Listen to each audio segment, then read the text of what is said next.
Welcome to the Big Kids Book Club.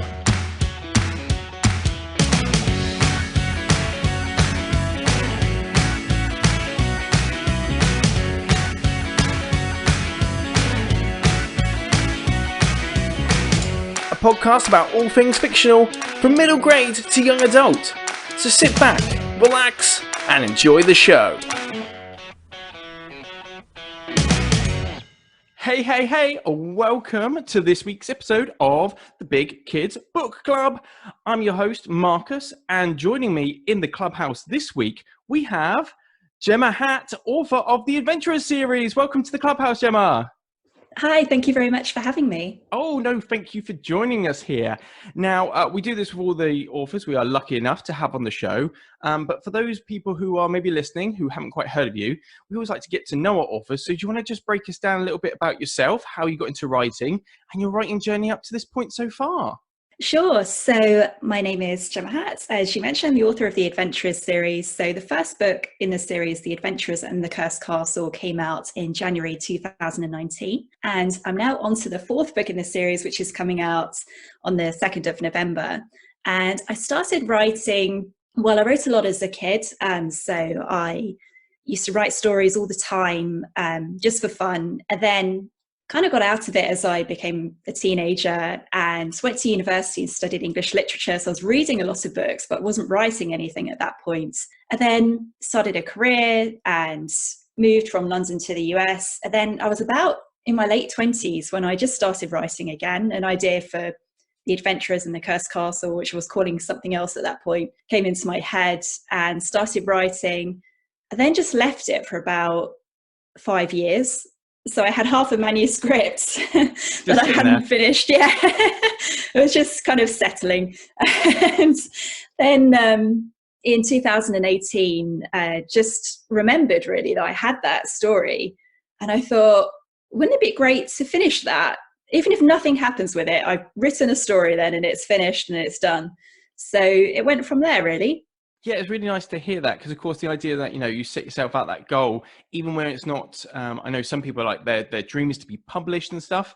It's nice to have that look and say, I just want to accomplish it for myself. It's a personal project, which I really like that touch. And Cursed Castle was based in Cornwall. And is that because you had lots of holidays, family holidays down in Cornwall yourself? Is that right?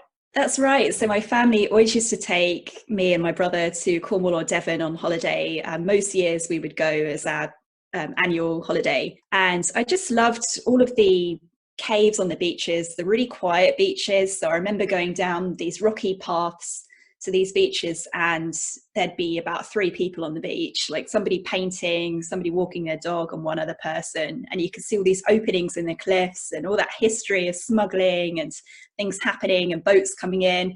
So that really fired up my imagination. And I think Cornwall is quite a magical place and it's somewhere that stayed with me my whole life, really. Although I don't live there now, I live in the southeast of England now. Yeah, no, I mean, I completely agree. I've been to Cornwall a number of times. It does have a sort of magical thing. The pirates, the smugglers' coves and that sort of thing. It's got a very sort of quaint charm with that. I can definitely see where you drew the inspiration from. And of course, it has, you mentioned family vacations. It has a really family feel because, of course, we have Lara and Rufus, who, of course, related. And then you've got Tom, who's sort of distantly related. There's a great family feel. And did you always want a sort of like a sort of cohesion amongst the kids to be like, relatable? Because other kids might be able to read this and be like, oh, they might have a bigger family network. It was always my goal for children to read the books and feel that they could be part of the gang, that they could just fit into that friendship group. So Rufus and Lara, especially to start, don't have a perfect relationship. Rufus really annoys Lara. A lot of the kids really like Rufus because he's funny, he's always up to something, but Lara just gets very frustrated and irritated by him. But then they have to work together and that brings them closer.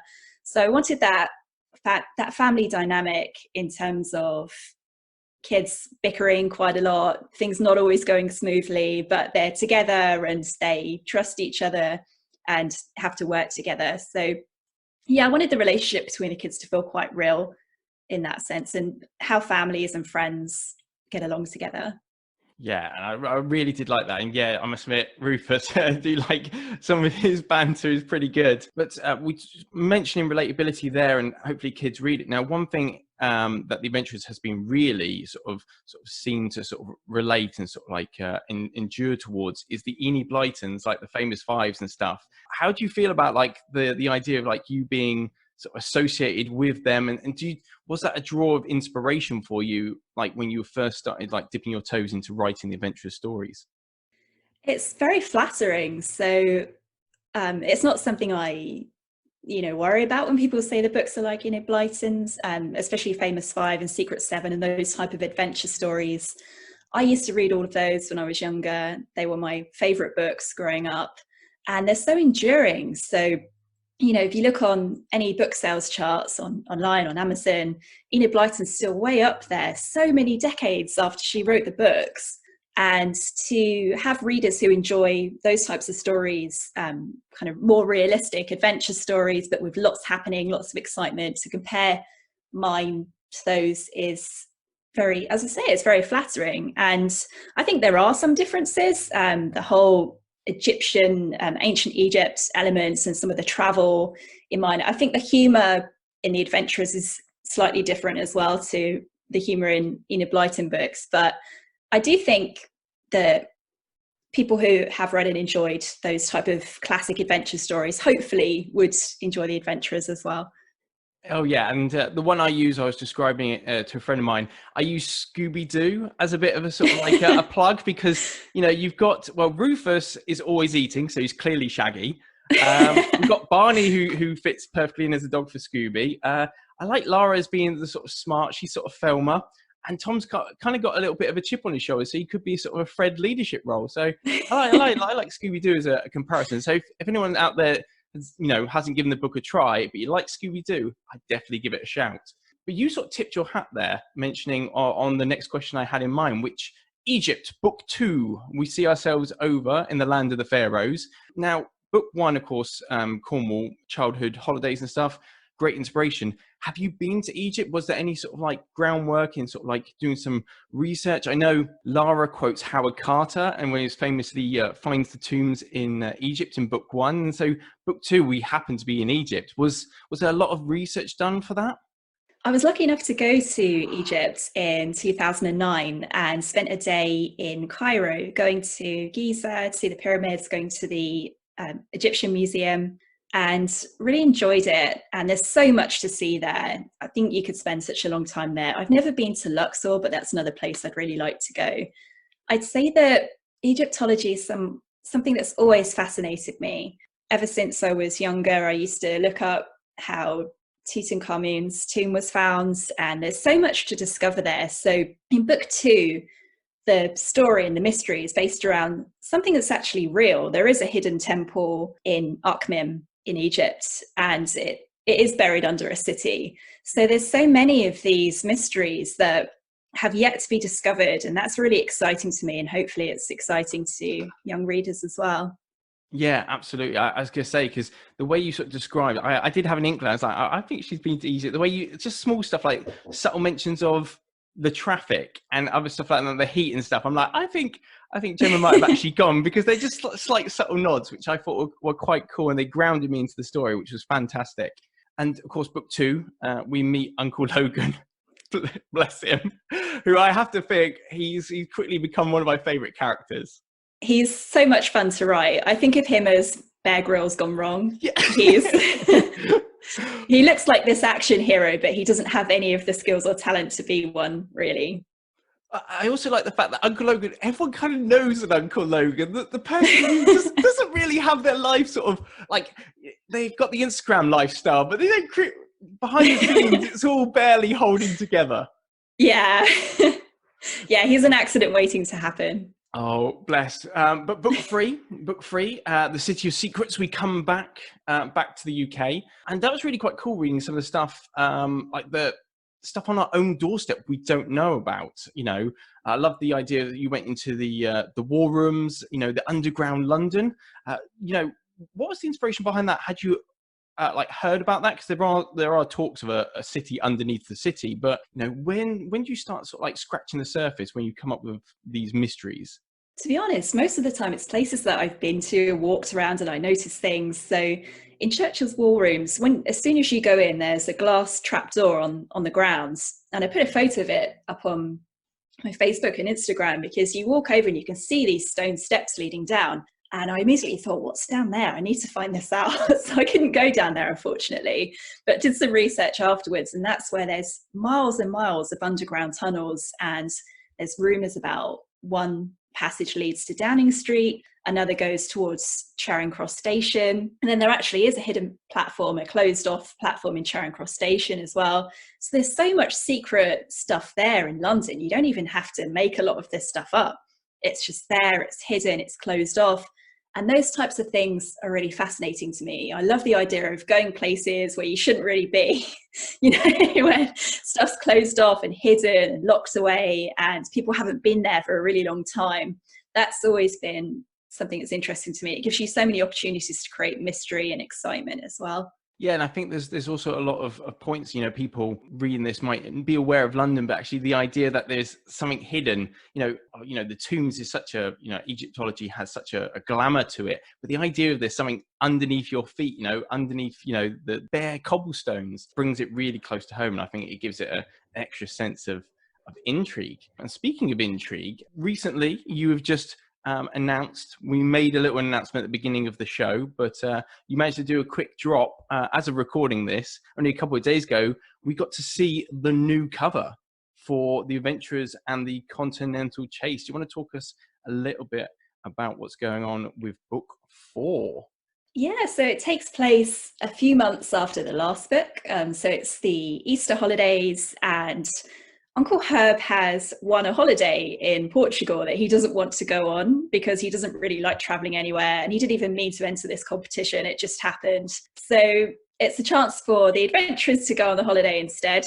But there's a lot of them and there's only 2 plane tickets. So Uncle Logan tracks down an old vehicle for them all to drive in, a Volkswagen Samba bus. And they're on their way to Paris.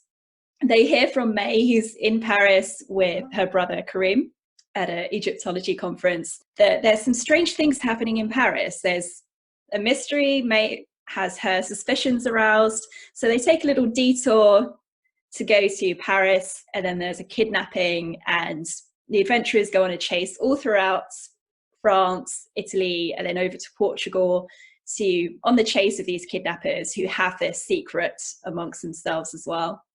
Oh, okay. Kidnap. Well, stakes are starting to get raised here. I see how you're getting, you know, before it was just the, you know, book 1, we go back and you think about it's just Jack's treasure and stuff like that, find the treasure. And, you know, we go into the temple, the criminals in London, of course, stealing all the bits and bobs, and now kidnapping. Is it always in your mind to try and always level the stakes and, I don't know, not make it scarier for the adventurers, but, you know, almost giving them higher stakes to play with? You know, you're upping the ante. There's probably a bit more danger in the 4th book than in previous books, for sure. And the first question everybody asks me now about the next book in the series is, where are they going? That seems to be what everybody wants to know. So, and again, I've used places I've been to try and make it realistic and add some detail in to make it interesting to people.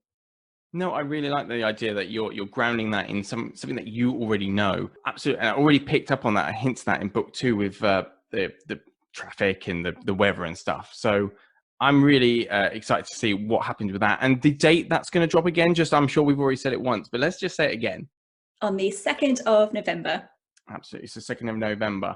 So that's coming up in November. Is there anything else we can expect to see from you in the near or long future? I'm actually working on a book with a German publisher, Kletzbracken. And I'm not sure how much I can say about it at the moment, but it's another adventure story. They're an educational publisher in Germany. So it's something different. The format is different.